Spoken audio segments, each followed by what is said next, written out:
So very warm greetings to you all. Um, I'm sure you agree with me when I say that I found these sessions very profound and revelatory. Um, and it's been very wonderful to witness the meaningful interactions that have been going on over the last 2 days. So over to you, Vladimir, and enjoy the session, everyone. Thank you. Thank you, James, and thank you all for coming. So we continue our journey to these hymns of creation from the 10th mandala mainly, because they are closer to our time.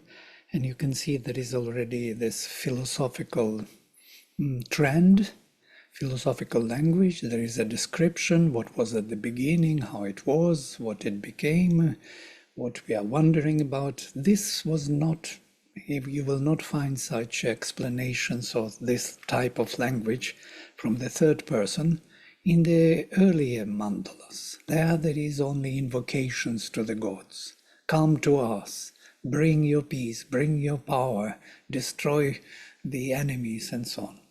Here, there is no second person relation, yeah? Only third person relation. That means it's already closer to the Upanishadic time of philosophical literature. Of course, it is still one foot there in the ancient vision, but already something else is happening. And these hymns are in some way unique. That transition from one structure of consciousness to another. Yeah? Closer to mythical, from something which was integral. Last time I wanted to finish my thought and I got lost in the jungle. I wanted to say that that the Veda is of this integral structure of consciousness. It has all the elements of all the structures, of the mythical, magic, and mental.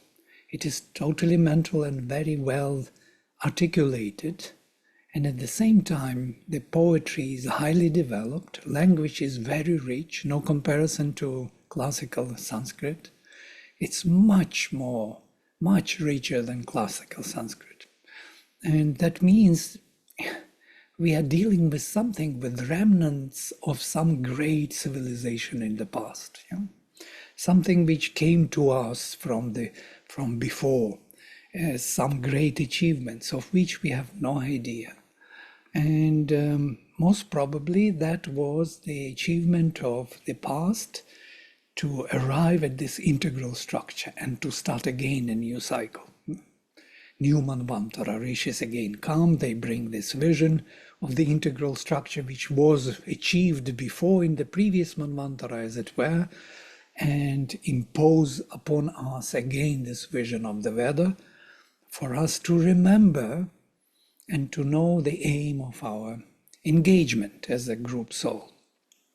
So today we start with these Vishvakarman hymns, which are very rare, hardly quoted, and I discovered these hymns in the past, maybe it's like nearly 40 years back. And I was taken by it because they are speaking about this transition from one manvantaric or prehistoric time to another historic time. So Rishi is moving from one set of knowledge, body of knowledge to another. He projects that ancient knowledge to the future. And so these hymns to Vishvakarman reflect that transition. So here I am projecting the slides.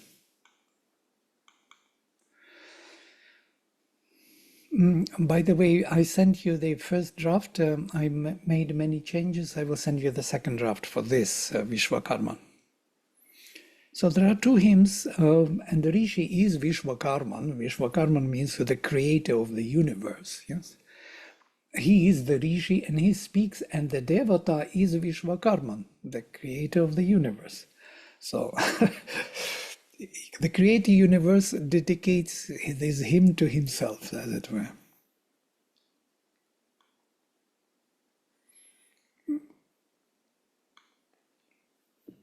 So I will go straight to the hymn. Maybe I should start with mantra because it's Rig Veda. Om Bang me manosi pratishthitam mano me vachi pratishthitam aviravirmo edhi vedasyama ani sthaha shrutam me ma prahasihi anena dhitena horatran samdadhami Ritam vadashyami, satyam vadashyami, tanmam avatu, tadvaktaram avatu, avatu mam, avatu vaktaram, avatu vaktaram. Om Shanti, Shanti, Shanti. My speech is established in my mind, and my mind is established in my speech. Be revealed to me, O mind, be revealed to me, O speech. You are the two foundations of the Veda, of the knowledge. That, what was revealed to me, don't leave me. By that, what was learned, I collect days and nights. I shall speak the truth of becoming. I shall speak the truth. I shall express the truth of being. May that protect and nourish me. May that protect and nourish the speaker. Protect me. Protect the speaker. Protect the speaker. So, the first verse of Vishvakarman 10:81. Ya ima vishva bhuvanani juhvadrishir hota niyasidat pitanah sa ashisha dravinam ichamanah pratham achad avaran avivesha. He who offers all these worlds, ima vishva bhuvanani juhvat. Juhvat offering is an offering, set down as rishi, niyasidat. Rishi Hota, he is the Hotar, the summoner of the gods, our father Pitanah, seeking after a great realization, Dravinam Ichamanah, with his Ashisha, with his hope, or with his aspiration, let us say, with his aspiration, aspiring and seeking the realization. Dravinam is specific word which means the material form charged with consciousness. Pratham achad avaran avivesha. He hid the first and entered the next generations.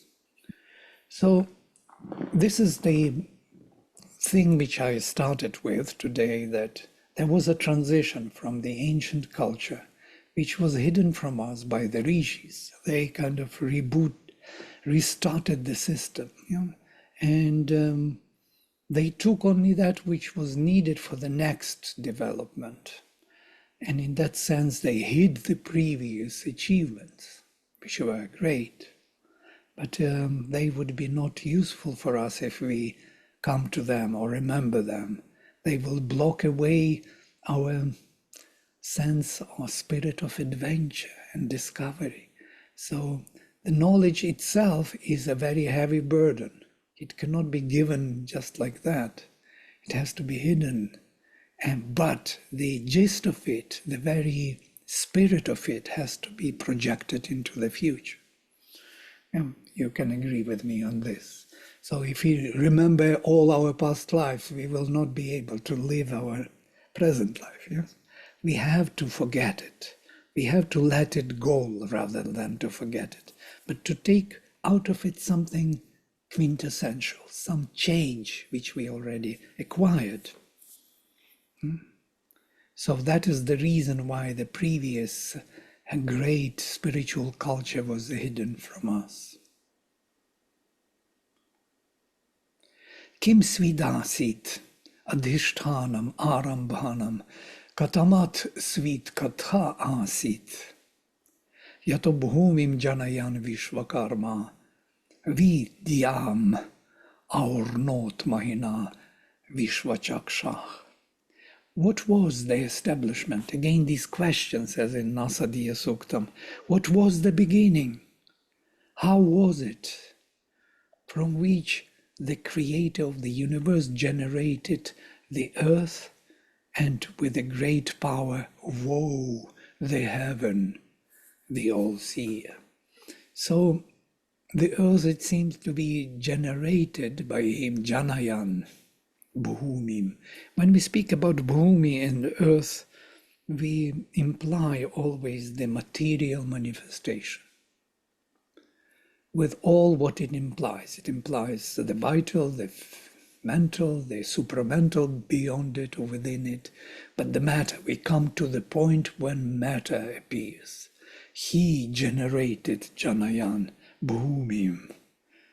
And interesting, from which, that is the question still. What was the establishment? What was that from which he generated the earth, the material manifestation? And Aurnot, urnu is the root which means like a spider net, where you spread your net. He wove, and from which he wove Dhyam, heaven. So the heaven was woven from the earth, from the material. Heaven came into being by his force, by his power. So there is this evolutionary perspective, so to say. Heaven came later, was woven into the tapestry of the matter. And so it tells us something about mental being.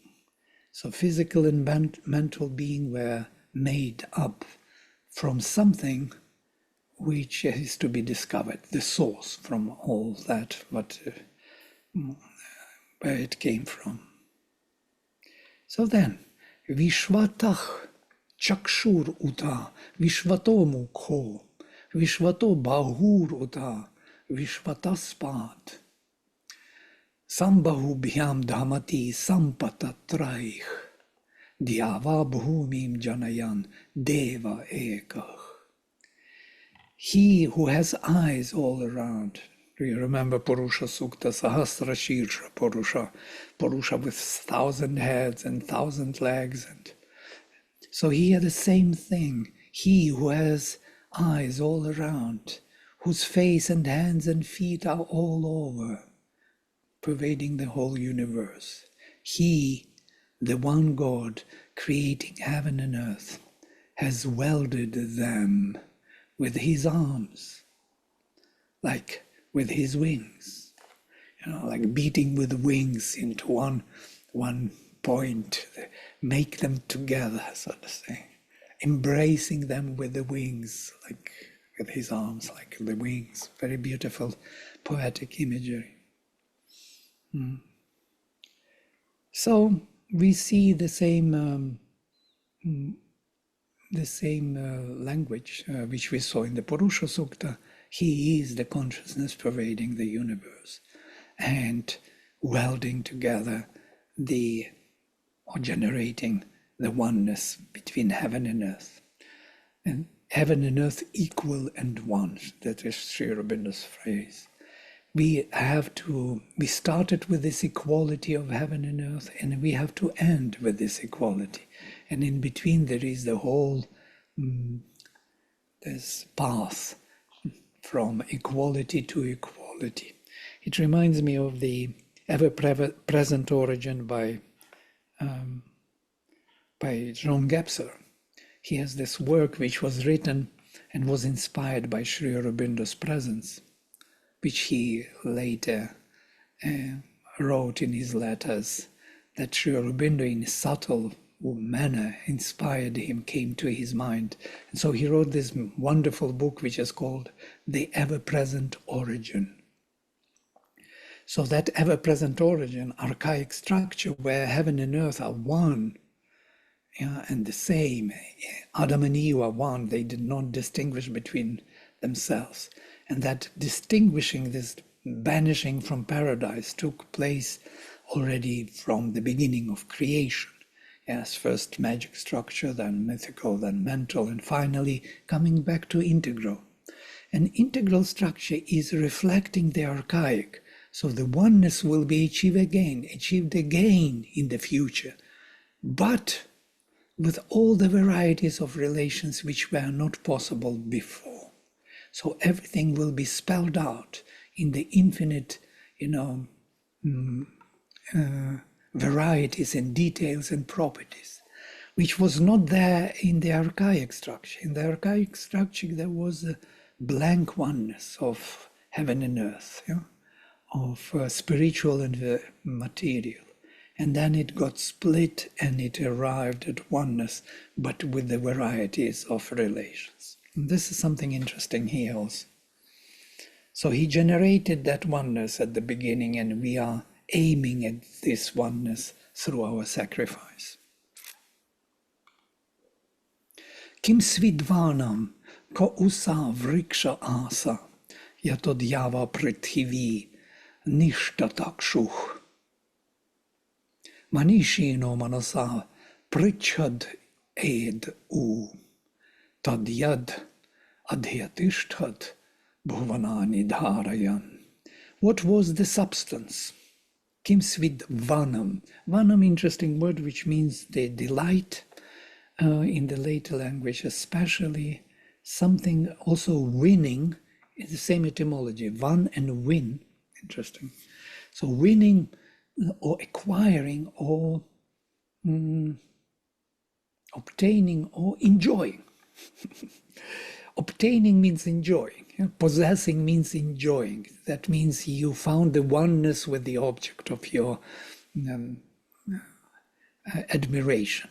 So you possess it. And possessing means enjoying, like possessing food, like eating food, gobbling food, yes? Making it one with yourself. So these are the archaic words, vanam as the enjoyment, and also substance. Vanam is the forest, the greenery, the trees. And that is, they are full of soma, of delight. They are the basic of food. They are basic food from which everything comes. All the material manifestation, organic, comes from greenery. If grass would not be there, there would be no manifestation. No human beings would come. Human beings are made of that soma of the grass. That is the organic matter, that ambrosia, immortality in the physicality, is soma. And vanam, the forest, is that substance from which, that wood from which everything was made. Vriksha even mentioned, vriksha tree. Kim svidvanam ka usa vriksha asa. What was that tree, that substance, organic?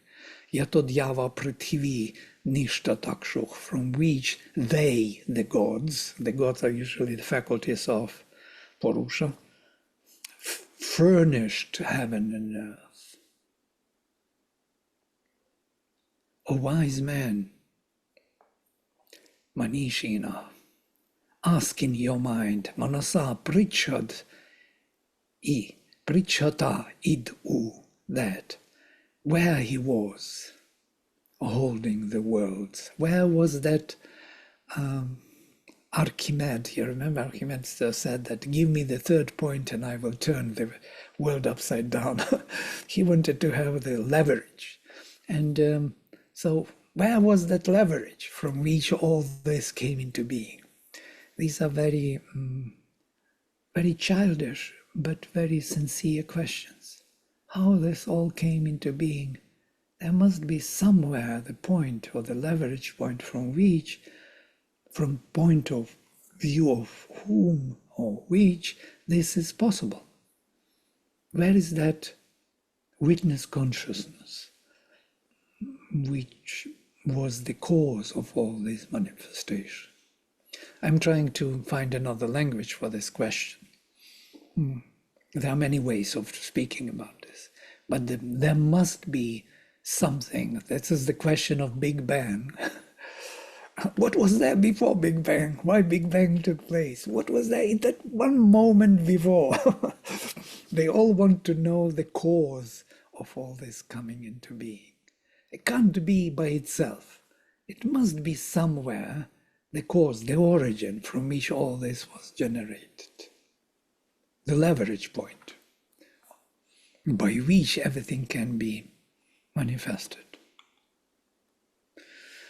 Ya te dhamani paramani, ya avama, ya madhyama Vishvakarman utema. Shiksha sakhibhyo havishi svadhavah swayam yajasva tanuvam vridhanah.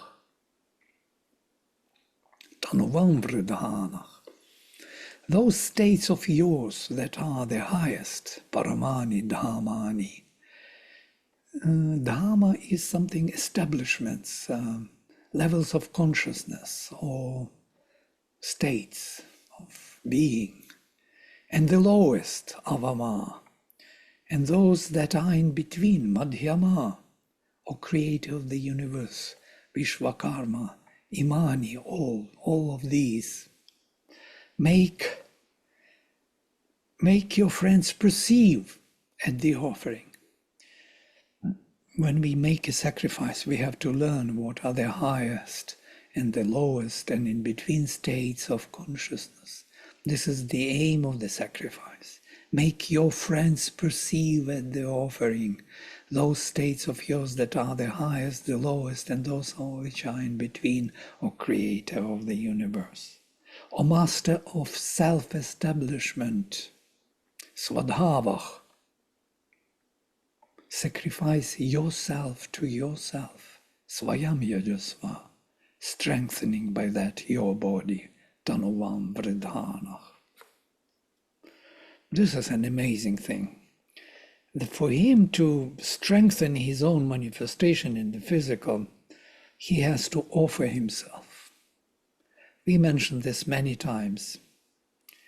And God came down and greater by the fall. This is the line from Savage. God comes down and greater, come down and greater by the fall. Why the God is greater by the fall? Because he made a sacrifice.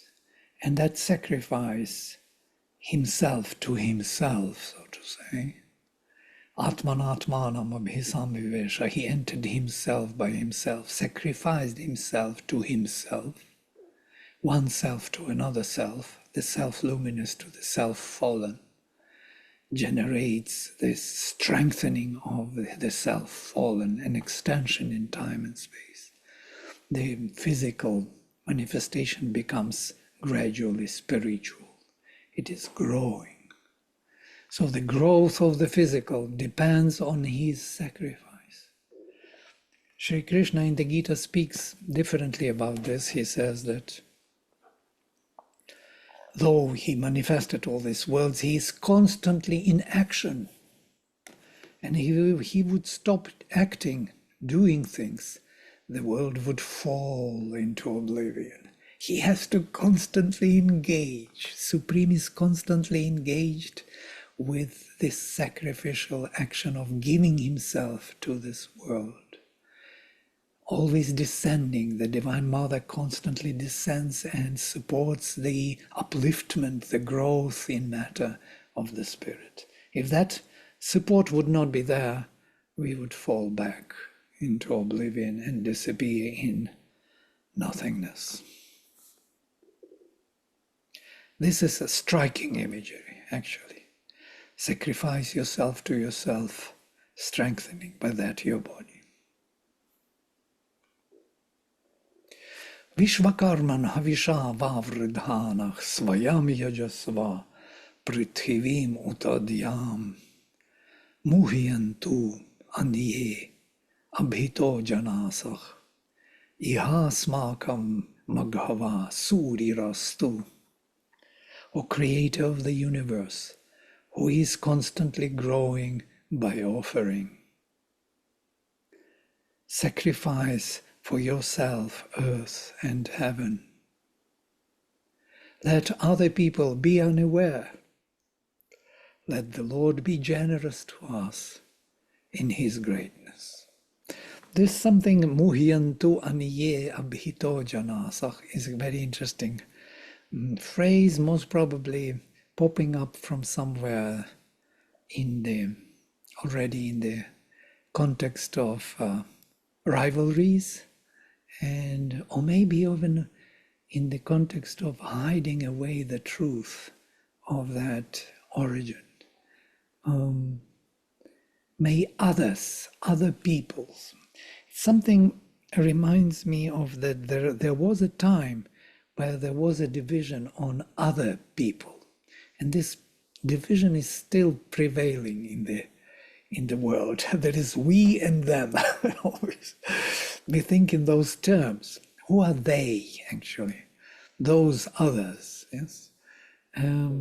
Most probably, as Sri Aurobindo describes the beginning of our civilization in his visions, he says that the lofty spiritual beings came to earth. There is the whole kind of write-up by him in his notes. It was published in the Mother India. If we find it, you must read it. You will not believe what he's writing there in his visions. He speaks about the lofty beings who came from the universe to earth, and they discovered they didn't have physical body really. They had some kind of very strange, lofty, transparent, luminous bodies and could fly, kind of move in the air, and they discovered the earth has the capacity of evolution in the physical. And so they decided, and these aboriginals were there, aboriginals like monkeys lived there on earth, and they saw that the whole evolution is taking place from species to species. And that was very attractive for them because they were typal beings. They could not evolve. So for them to take that evolutionary step to start evolving from what they are to something greater, they had to submit themselves to those aboriginal tribes. And so they let those aboriginal tribes capture them. And as Sri Aurobindo says, by capturing them, those aboriginal tribes, and mixing with them, they become captives of the spirit. And the spirit, these spiritual beings were evolving from now on. And that is our human race. Our human race is of two origins, of heavenly origin. Our soul is of heavenly origin, and aboriginal. We inherited the earthly nature of aboriginal development from before. This is our bodies. We took them onto ourselves, or we gave our souls to them, whatever way you prefer to see it, but that sacrifice was made. And I think from that time on, in all the cultures, we see this division on the blue blood and the commoners, people of the folks who are living there. This division is everywhere. The emperors of representing the divine authority and the common people. So from here we started to have this division on them, they, and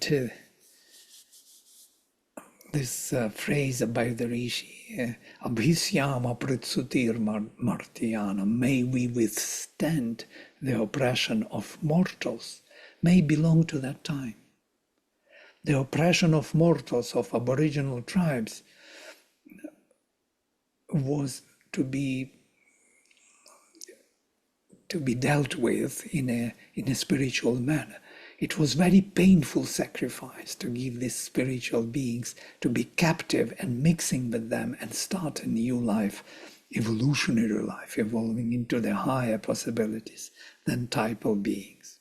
This is something to think of. If you find that article in Mother India, most probably James can help us with this. It was published, the notes of because you are there. You can go to Mother India and ask. They will immediately give you this. I think it was in 70s, somewhere 76, 78, in that period. A long article by Sri Aurobindo's notes on his visions of the beginning of evolution, of these lofty beings and Aboriginal tribes.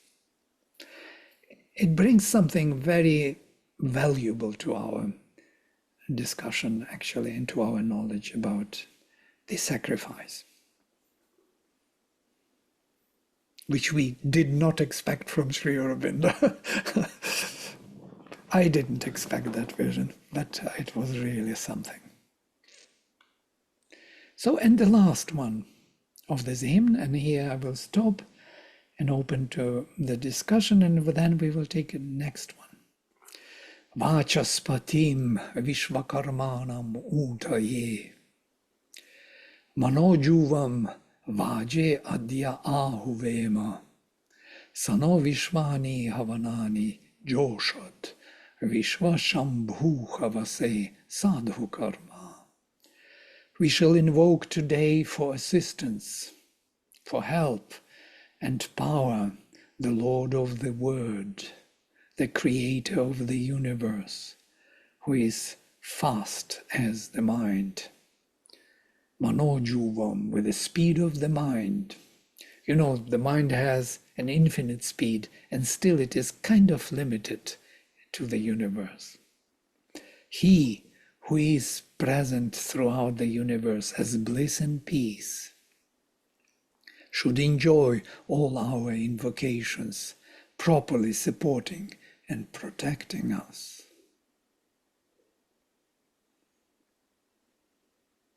So these intimate relations of the rishis with the Creator, constantly emphasizing that it must go on and increase its influence on our bodies, is important. So this is the end of the hymn 1, and the hymn 2 is even more puzzling. We will look into it in few minutes after our discussion. So I will stop here and invite you to the floor.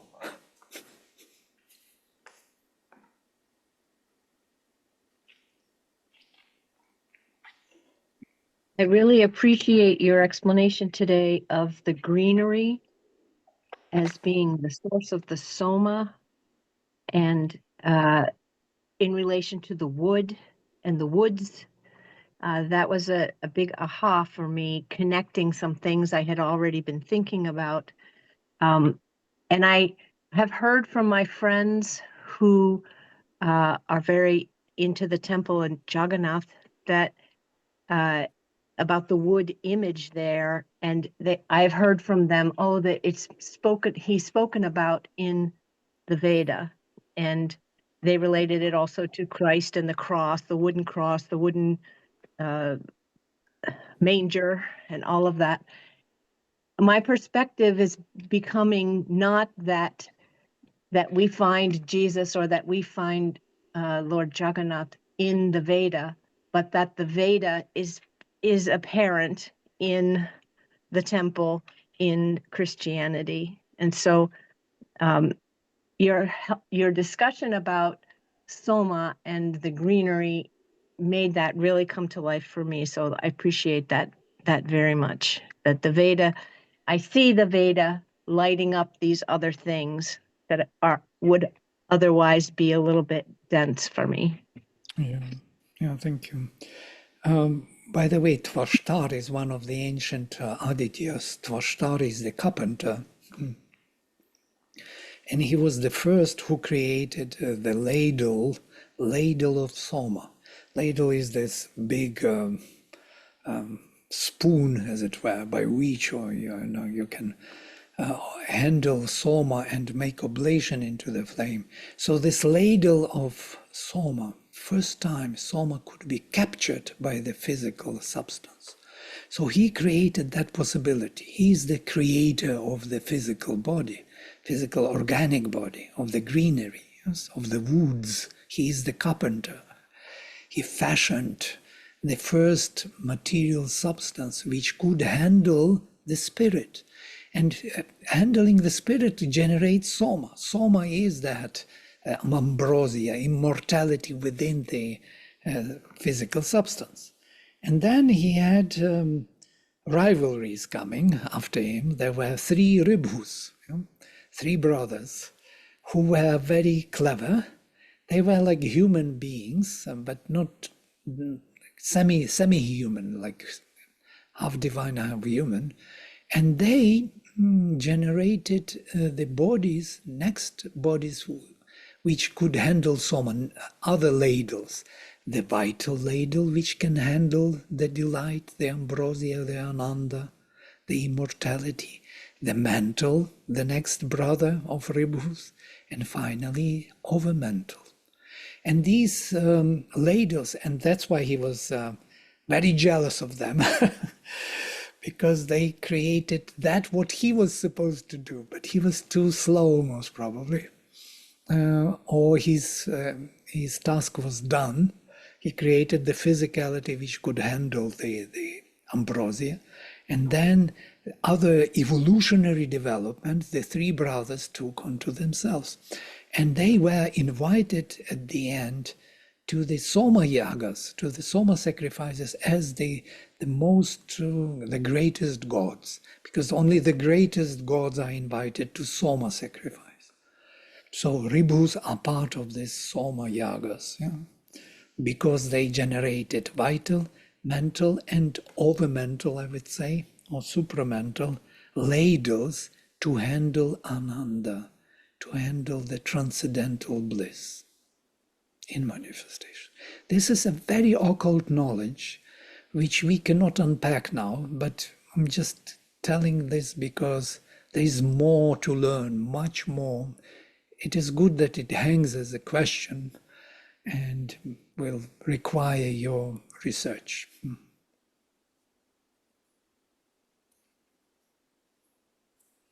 So that Soma wood greenery is very unique in a way. How come that greenery, that trees can reproduce themselves? They are born from the seed, they are growing, they are getting old, they give progeny, they die, progeny continues. How is that even thinkable? Just think what, why? Where from? Where is this power from coming? It is the spirit in the matter which is actually pushing. It became alive. It created living substance from which this food came into being. All this greenery, grass, the animals eat, and it generates light. Light is taken by this, and put into the action of the sun. Just think about how it is amazingly arranged. It's something far beyond that what we think of in terms of science, like chop, chop, chop. So it's more spiritual than we think. To me, something came that should he enjoy our invocation, Vishvakarma. It was at the end. And so it came to me that actually by sound, many things is being created, very subtle. And one says also of Brahma a sound. So there's one type of, which is Nada Brahma. Buddha is speaking as a musician, She's engaged in music which is healing music. Sound can generate meanings, can generate, the consciousness, the need of manifestation of particular consciousness, and it's absolutely true.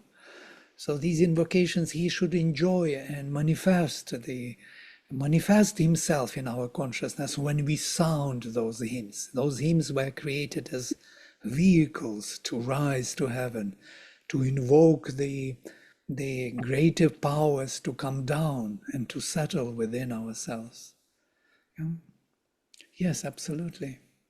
Vladimir, Thank you. Yes. Vladimir, just going back to what you were talking about the Soma.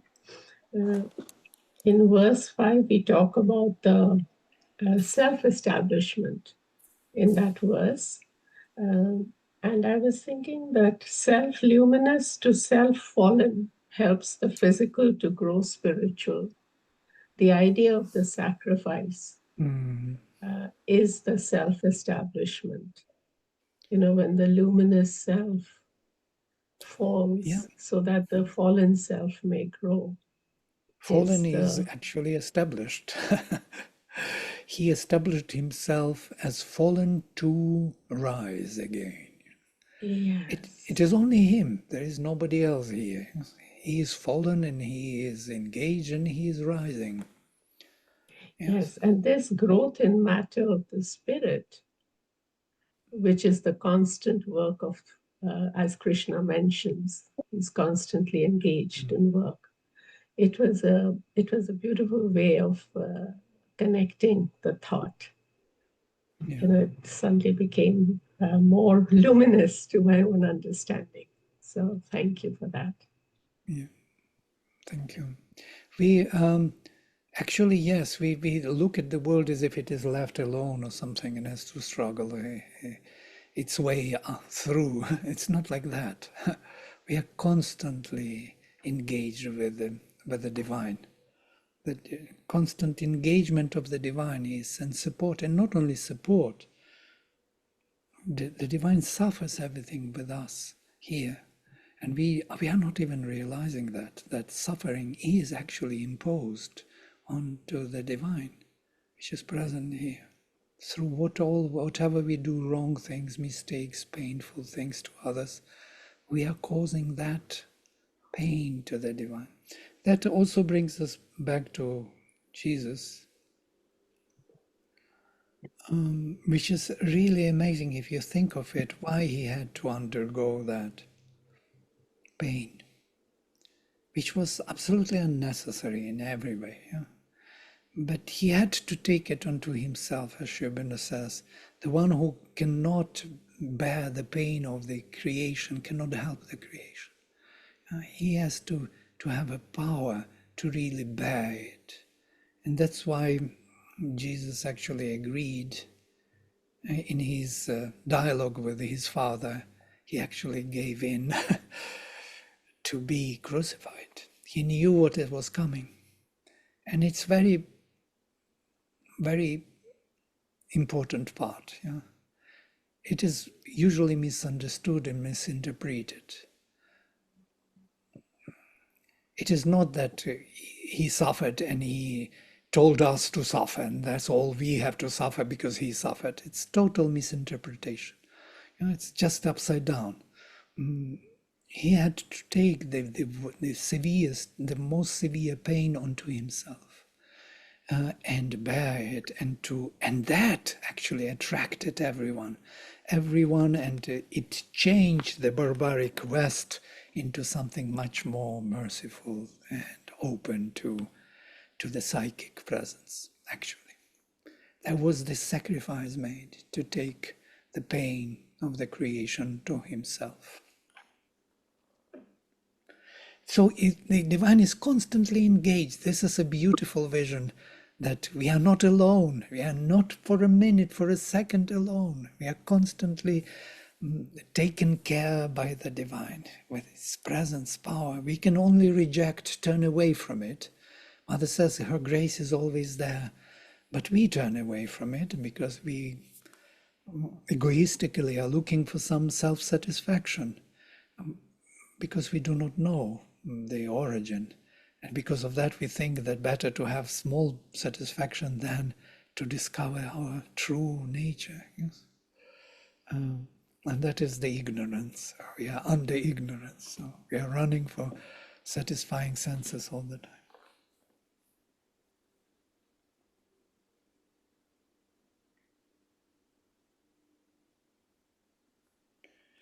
What was striking for me in this hymn when I read it first time, nearly 40 years back I read it, was that Rishi hid the previous culture and tradition and opened us to the new achievements, to new adventure. That shift was for me a big blow. I knew that there was something deeper, that this tip of the iceberg is not the whole iceberg. There is much more before. And Sri Aurobindo goes farther with this. He explains things saying that, how do you think that we just evolved from Stone Age 10,000 years back? This civilization could evolve with this speed from the Stone Age, from Neanderthal man? It would be impossible. There were many cycles. There is the human cycle work. There were many, many cycles before, many failures before we could come to this quintessential achievement within the body which can handle this consciousness. How many cycles were before, we do not know. How many civilizations we crossed through with our soul to arrive at this possibility of human beings. So this is a stupid idea, but of course it's materialistic, scientific idea. There is no evidence, then that means that is it. We build our assumptions on the evidence we have.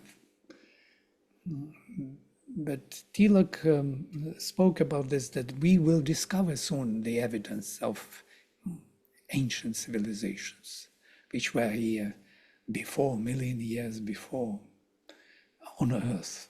And so that may change our perception. Most probably they already discovered, they are trying to hide it from us, that we should not change our view on ourselves too soon. Better to be slaves to our work, job, and earning money, rather than suddenly you realize that you are an ancient being. And then God knows what will happen to the economy. So most probably there are already discoveries somewhere.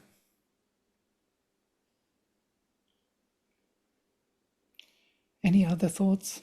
Thank you for sharing these thoughts. It's important. We need to keep up this dialogue. Yeah, I had a thought here. Was when you were reading the part that where he sacrifices himself to himself, I thought that was very telling, because in our own lives, I was thinking about in our own lives, when we offer ourselves, it happens in the moment, and it's only moment to moment that we proceed through time. So when we do that same sacrifice, we actually strengthen ourselves. And as I think he said, it strengthens his body. And I think we reinforce ourselves, we strengthen ourselves, we confirm our faith if we go through that same process in our individual consciousness. Absolutely. Yeah, very, very interesting what you said, because in the Gita there is this uddharet atmanatmanam, natmanam avasadayat. One should raise oneself by oneself. Yeah? One should not put down oneself by oneself. The one who conquered oneself by oneself, it becomes the friend to oneself. Yeah? And one who has no power over oneself hates oneself as the enemy. So this is a constant sacrifice of oneself to oneself, which is strengthening us. If we don't do that interaction of the spiritual self onto the self on the surface, then we will hate ourselves. We will become dependent on the outer forces and will be driven like a food for the rest, instead of becoming a master within our body. Yes, and that is tapasya. Tapasya is that offering one's own nature to one's own spirit. Take what you are, what you have, and burn it onto the spirit, put it onto the flame and burn it through.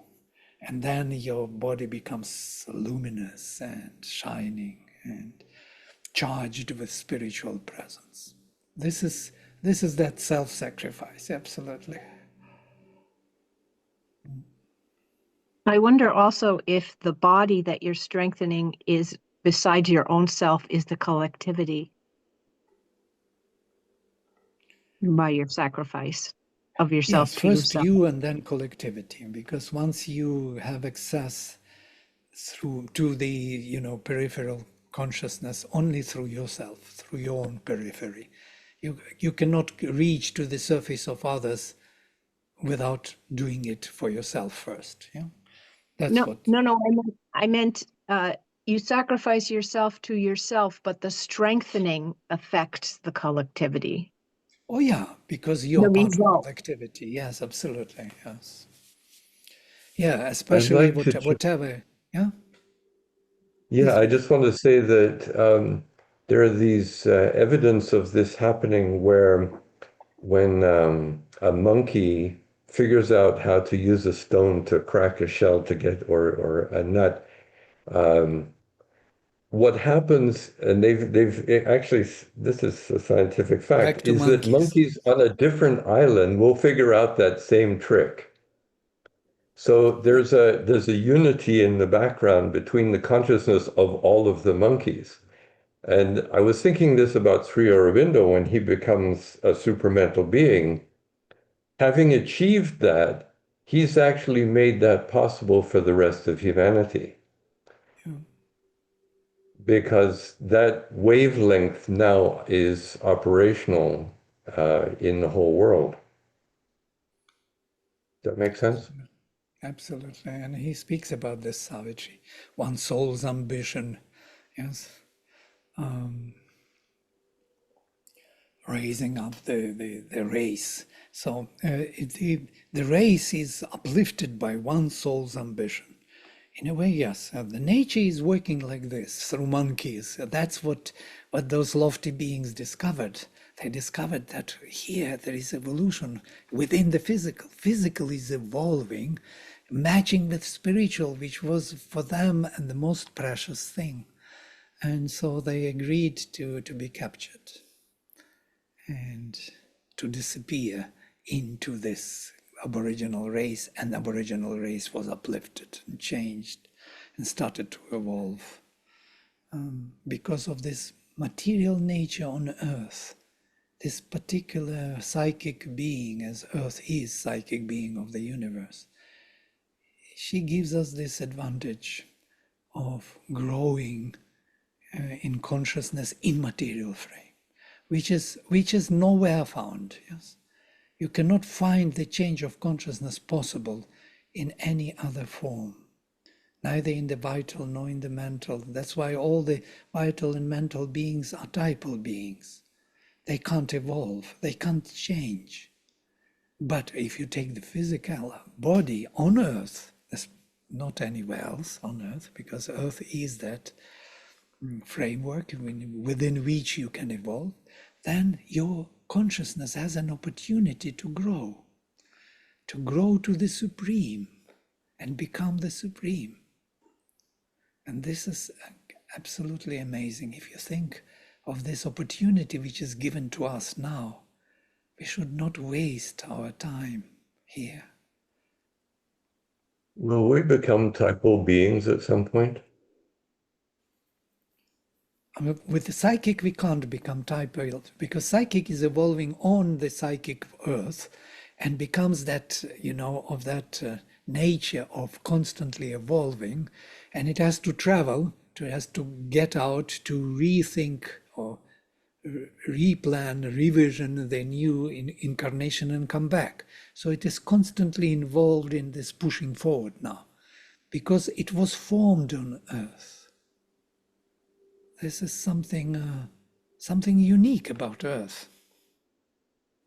Yes, Shiva. Yeah, I'm thinking about the whole sacrifice. The sacrificing the body here, when we do it with surrender, does it mean opening up it for transformation, for higher light to penetrate, and that's how it becomes stronger. You become stronger, you grow by sacrifice. Because the next sloka also says even the creator grows by sacrifice of heaven and earth, as these lower worlds are opened up for the transformation. Yeah, absolutely. God come down and greater by the fall. Fall. the descent of the divine into the physical form makes him grow, makes him greater. And this is something, this is a unique knowledge which is coming from the Veda and Sri Aurobindo, by the way. And otherwise we would never understand why this world is here. What's this whole trouble about? But this trouble is about this, growing in consciousness, evolving, becoming something more than you are. This opportunity is given on earth. Yes, some other thoughts? No? Deepti is thinking, very thoughtful face. No? Feeling very grateful, Vladimir, just listening to all this. We are only listening to something which has to be formulated. We are, by the way, composing one listening body and invoking body to this knowledge, and that's when there is this attention, this knowledge may come. Or if there is no attention, no aspiration to know, it may not come. There would be only words. So we hope to receive something more than words. So let me then continue with this. Yes, you wanted to say something, Gunya? Yeah, recently one friend told me that she got into some groups or heard that soon, or more or less soon, the world would be cracked, so to say, into two, for the good ones and the not so good ones, the more enlightened and those are not. I don't know what group it is, but yeah, she was asking me what it means. Yeah, think about it can be true. Armageddon all the time, that there is change coming, definitely, and it will be radical, and there will be a split on those who will move forward and those who will stay back, so to say. It's your choice. Now it comes to our choice, yes, what we choose to be. Some of us cannot but do what we have to do.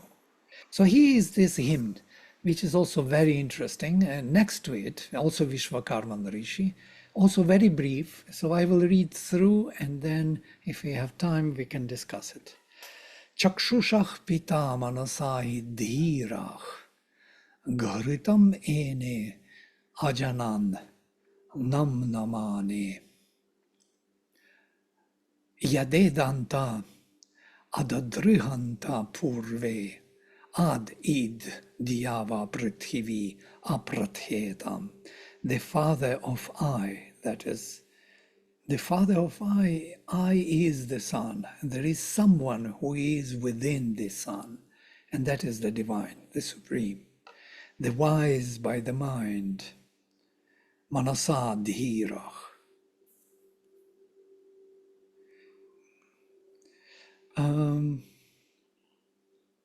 Created these two worlds, turned and submitted to each other as clarified butter. So these two worlds, the Dhyava Prithivi, the heaven and earth, the spirit and matter, they are all surrendering to one another as clarified butter, as Garitam ene ajanan nam namane, bowing down, surrendering to one another. Like Purusha and Prakriti, or like Mother and Sri Aurobindo. Mother surrenders to Sri Aurobindo, and Sri Aurobindo surrenders to the Mother totally. When the eastern ends were firmly fixed, then the earth and heaven were spread in the vastness. Eastern ends, we can purve antach. Purve antach, first, or eastern, or the first. The borders were fixed. There has to be some kind of border fixed for the manifestation. Vishvakarma vimana ad vihaya dhata vidhata paramota sandrik tesham ishtani samisha madanti yatra sapta rishin para ekam ahu. the creator of the universe, great in mind and power, the establisher and distributor, and of the supreme vision, the juices which they offer intoxicate, those juices, soma, flowing down, intoxicate where the one is beyond the 7 rishis, as they say. Now, the one beyond 7 rishis is something also very striking. You know, they speak about this in other places also. There is the one beyond 7 rishis. Brahman was, or Brahmanaspati was the father of 7 rishis. He is beyond. This is something which is hidden within the heart, in the depth of the heart, in the cave of the heart. There is the supreme who generates the 7 rishis, who manifest the worlds, who bring the spiritual knowledge to earth. And 7 rishis are also associated with the stars of Big Bear constellation. Yes, this these 7 stars which are pointing to the polar star, and that polar star Dhruvam, this fixed one around which cosmos is rotating, our galaxy is rotating, is these 7 rishis are kind of moving there. And it is kind of interesting etymologically, I was mentioning this before, that Riksha is the bear constellation, Riksa, and that is what Rik is Rig Veda, whom Rishi brought, yeah? Sa, he who brings Rik, the Rig Veda. And that is the bear, the name of the bear. And from here we have Arctica, Arctus, which is the same. Yeah? Arctus is the bear. And Arctica, because it is in the north and pointing to the northern star, polar star, is the one thing we have to keep in the mind if we want to orient ourselves in the world. Yeah? So this is some very interesting background. There is one, as they say, beyond 7 rishis. Yonah pita janita yo vidhata dhamani veda bhuvanani vishva yo devanam nama deha eka eva tam samprashnam bhuvana yanti anya. Who is our Father, the Creator, the Disposer, who knows all the states and the worlds, who gives names to the gods? He is one. All other beings approach him to learn from him. So he is the source of knowledge, knowing which everything can be known. That's why we need to know the divine. We all come to ask some prashnam, to ask totally until we know. We have to aspire to know from him, from the divine.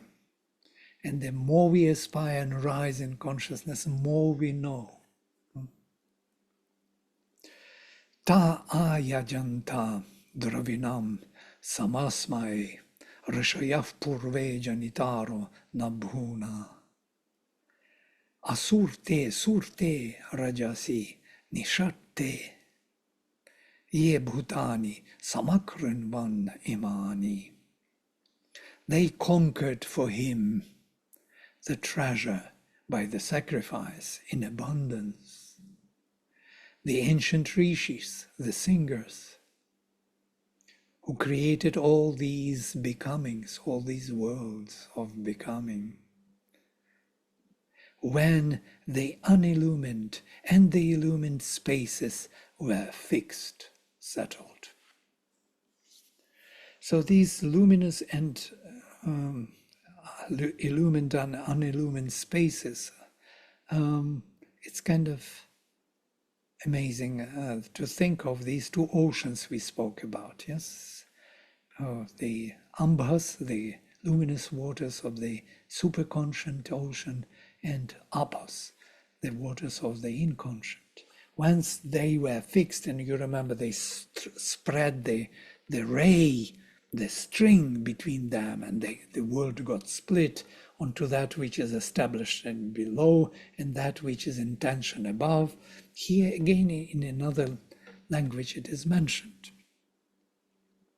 Once these two luminous and unillumined spaces were fixed, then everything came into being. All these becomings were created by the ancient rishis, who conquered for him the treasure. The treasure, dravinam, again this word. Dravina is the word, the material form charged with consciousness. In abundance, they conquered for him the treasure by the sacrifice. Now, slowly this word sacrifice becomes more and more luminous with, with these hints, yes? It's no more that a heavy burden, something to do difficult, but something to do for the sake of the spirit. Paro diva para ena prithivya, paro devebhi chasuraich yadasti, kam svit garbham prathamam dadhra apach. Yatradevach samapashyanta vishve. That which is beyond heaven, beyond this earth, beyond the gods and asuras, that was that embryo that the waters bore. The waters were bearing that embryo, golden embryo, which became the foundation of the universe, where all the gods were seen together. That golden embryo is the supramental world. It is a potential world. Yes, it's like an embryo which is not yet manifested in time and space. It's already there brooding. It's already there formed and growing within the womb of the supermind. And all the gods are seen there in their souls, as it were.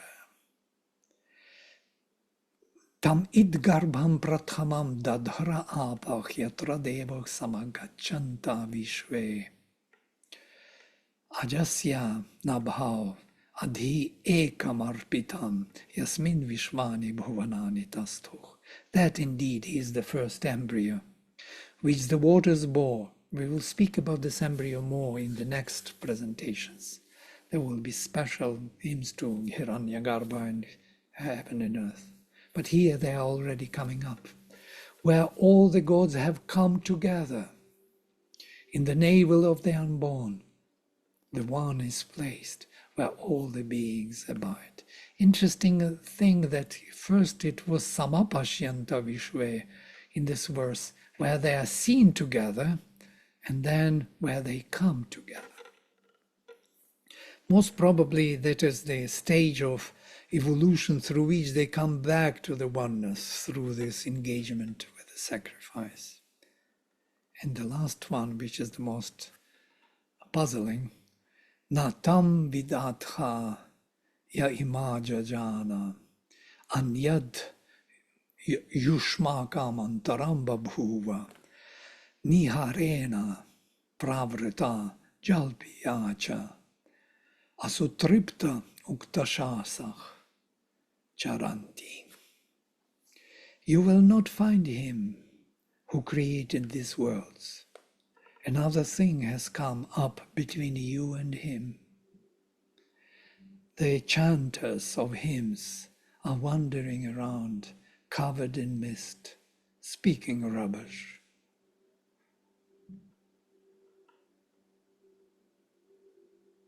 So, we are speaking rubbish here. We cannot find him directly. There's something else in between us and him. And there's same idea in the, you remember in the Agastya hymn, Agastya Rishi, when he, in Indra, colloquy of Agastya and Indra, where Indra tells him, you cannot find him with the intention of this embodied state. Something else appears in between you and him. So if you arrive at him now with this intention to find him, if you jump into the beyond, you will even forget what you were looking for, because he is actually everywhere. But you cannot find him in that form as you think you will find as physical being, or the being whom you expect to find when you are embodied in the physical form. Something else is in between. Therefore, the sacrifice is to be made for him to manifest here. Then you will find him here. Only through the sacrifice and him growing within manifestation, you will discover him. And here I will stop. And the final, I know it's overwhelming, overload. It's 1.5 hours of these matters. I do not know how your brain is surviving all this.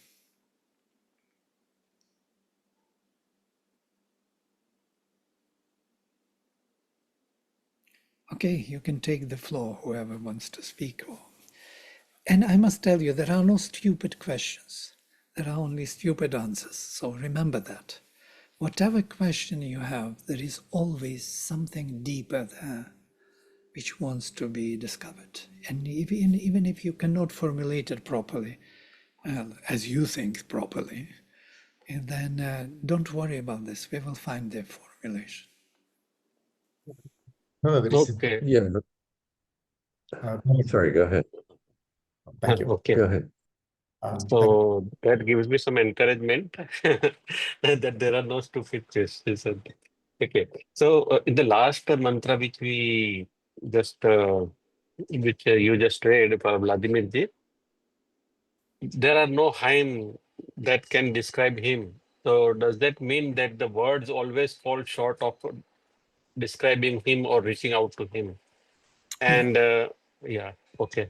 So and we cannot go to him. We cannot go to him with this body. If we go there, but then we have to be lose our body and we can't come back. So is that there is a supermind is not yet manifested that stage? Absolutely, you just got the nerve, the very central nerve of all this.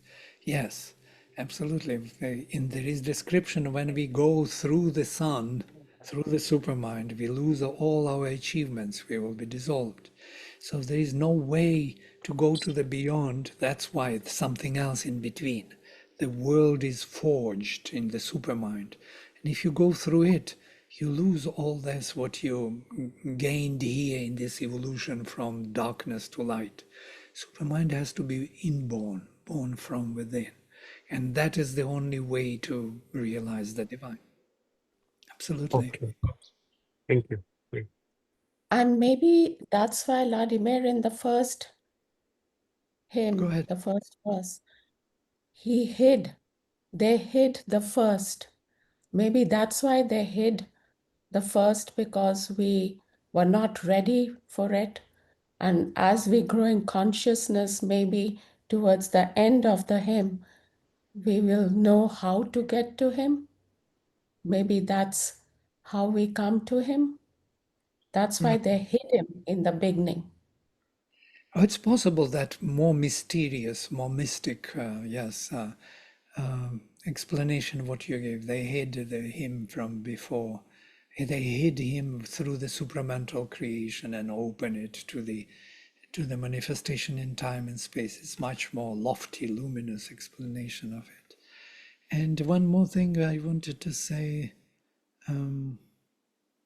that even though they speak rubbish, Jalpia, I must tell you that it is Jalpia in the sense of the reaching to the divine immediately, but it doesn't mean that these are not the vehicles. As Rishi says that these hymns were vehicles created as carpenter created a chariot, he fashioned and created this hymn by which he can rise to heaven. So these are the means of rising. Yes? These are not the description. Description is impossible. A description, it works only if it helps you to rise in consciousness. Yeah? And if it is not helping you to rise in consciousness, it's useless. Yes, Shiva. Yeah, how do we understand the water cells? References to water again and again repeatedly. And I'm trying to understand it in a deeper way. Is it consciousness? Is it powers? What does water represent? And does the meaning stay the same in all the slokas? Yeah, if you think about the water even in physical sense, it is some kind of intermediary to exchange different elements. Yes, it is fluid. It connects one element with another through the flow. If the flow, it doesn't have the form, but it has a substance. Substance without the form. I think there you can find some intuition why the waters are used for this. Of course, we are speaking about waters. It's not the water H2O. It's not that water. HO2. HO2, H2O. H2O. Yeah. So it is not that water. And at the same time, it is that water. Because physically it is manifested that particular substance without form, which connects all substances and mixes them and generates the flow of energy within the substantial form, within the blood, connects all. We are 80% water. Without water, it all dries up. There is no communication, there is no flow of energy. That flow of energy of one being without form, I think that's why the symbol of the waters was used. Vladimir, maybe what you said, like, no, it could also be that particle and wave theory in physics, where based on the attention, it can become a wave or it could become a particle. So both matter, energy, everything, the waters. So it can be light, it can be so consciousness and power, depending on where it is projected. Yeah. It says the waters bore the embryo in one of the hymns we Yep. saw today. That indeed is the first embryo which the waters bore. And two things it comes, the embryo that the waters bore in the previous sloka also it comes. So I'm thinking, still trying to fully understand what you said intuitively appeals, but I think there's lot more to uncover, it looks like. Oh yeah, absolutely, absolutely. It's just very, very shortcoming thoughts, yes. And the waters in the embryo, in the womb, the embryo is in the waters, yes. The waters broke and then the child comes. These are all subconscious associations which are actually projecting something which is very true. The embryo has to have the sustenance and support within something which how do we call that? If it is, yeah. So In the ether, in the ether, it's difficult to for the embryo to hang. Yes. In the waters, it's more like substantial. It's like ether. Yeah, water is ether in a way, but only it is more substantial in a way. Ether is water here. Let me say that. Maybe it is just shown something which sustains, which can sustain so that something else can grow. Yeah. And there is superconscient ocean and inconscient ocean. These are oceans, yes, between which, and they are infinite, within which we have this golden embryo which cracked. We will read about this next time.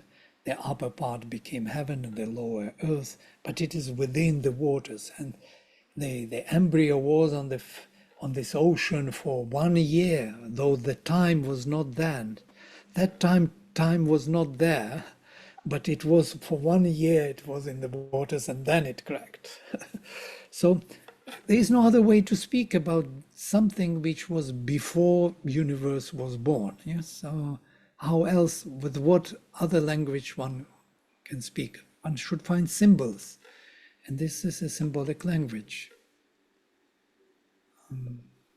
Vladimir, Yeah.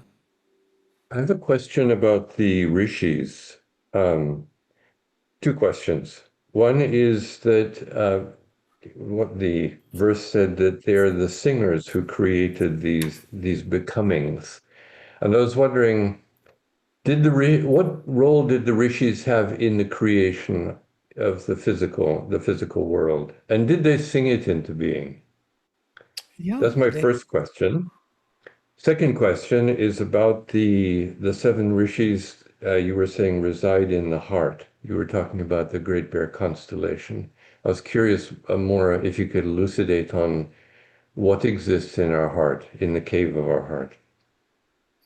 yes, this is the Vedic imagery. The Brahmanaspati is the Lord within the heart, within the ocean heart. Yes, it is that transcendental within, deeply in the cave of the heart. We have our psychic, and within the psychic there is Adhyajna, the supreme. And in the Veda it is Brahmanaspati. The word, the divine word is rising from the depth, from the ocean heart, the wave of delight. And his seven rishis are his sons, who, by reciting, it's just rendering from Taittiriya Aranyaka, reciting the mantras generated the space, the time. So they are actually his sons. His activities is like his faculties, if you will. Yeah? It's the same as Aditi has Adityas, her faculties, her sons. So Brahmanaspati has seven sons of this Purva Rishaya. It is these powers which actually arranged everything as we know as the universe in a way. Yeah? And they play the role, very interesting role, because they connect these two firmaments of the heaven and earth. Yeah? From earth there is a fire rising, flame, and flame is the hidden divinity within the substance, flaming towards heaven. And from heaven we have the lightning of Indra reaching to flame arising from earth. And these two have to connect. And to connect the flame to heaven, the rishis play their role, the mantras. Mantras are shaping or framing the Agni force of evolution of consciousness, of betterment of the nature, are framing that force in a particular way to reach to heaven. Without that framing, that yoga of nature will take ages, yeah, endless time to reach to heaven. So to reach to heaven quicker and to be more productive, more to the point, you have to have these hymns like intentions of your consciousness. Yeah? You frame the force which you already have by your intention, and that flame becomes very effective. It reaches to heaven, and the heaven answers with lightning. And when Indra and Agni come together, or Shiva and Vishnu come together, then with the help of Brihaspati or Brahmanaspati from the heart, then you have the union of three, of heaven and earth and space in between. Three divinities join, and that is the aim of the sacrifice. So here you have this answer of the rishis, what their role is. They are the expressions of that consciousness which helps us to frame our aspiration in the right manner. Otherwise, we can frame it in a wrong manner. That's what we do in our life. We have this aspiration, this need to grow, and we frame it in the wrong way. And we go long way, natural way to discover what we are. But if we frame them directly with the intention to discover what we truly are, with the hymns from the heart, then we become much more effective in our journey. Makes sense, no? Or too much sense. Thank you. All right, it's 11 o'clock. Somebody else? We can, no? Suhani is very thoughtful, thinking something deeply. I've wanted to say a couple of things. One, sacrifice is a part of the evolution. And when our teachers or gurus, Jesus or Sri Aurobindo, when they sacrificed for us, it was because for them, one is all. They were us. Yeah. They Very didn't nice. sacrifice for us, they sacrificed for themselves. Uh, It is so, yes. They sacrificed for themselves and for us as themselves, yes. We are themselves. We are them. Yeah, but we are catching up. We are slowly moving. We are not yet totally aligned with the direct, like you remember Mother made this sign of yoga. We are moving this ways. We're still trying to align to that direct. And always something comes in between and we again go around. And then again we remember and trying to align. This is our life. And they sacrifice their lives for us to be aligned and for themselves for that matter. and we will too. We will too. Yeah, In our own way, in our skewed ways, but we are on our own tapasya too. absolutely. There is no other way. All life is yoga. Only we do not know that. Yeah. If we know it, we become more effective. Yes. Thank you. Very nice. All right, then I will close with a mantra and we will meet next time and look into the heaven and earth, the most ancient myth of Indo-European civilization. Om Sarve Bhavantu Sukhinaha Sarve Santu Niramaya Sarve Bhadrani Pashyantu Ma Kaschit Dukkha Bhag Bhavet. Om Shanti Shanti Shanti. I started to lose my voice. All right, see you next time.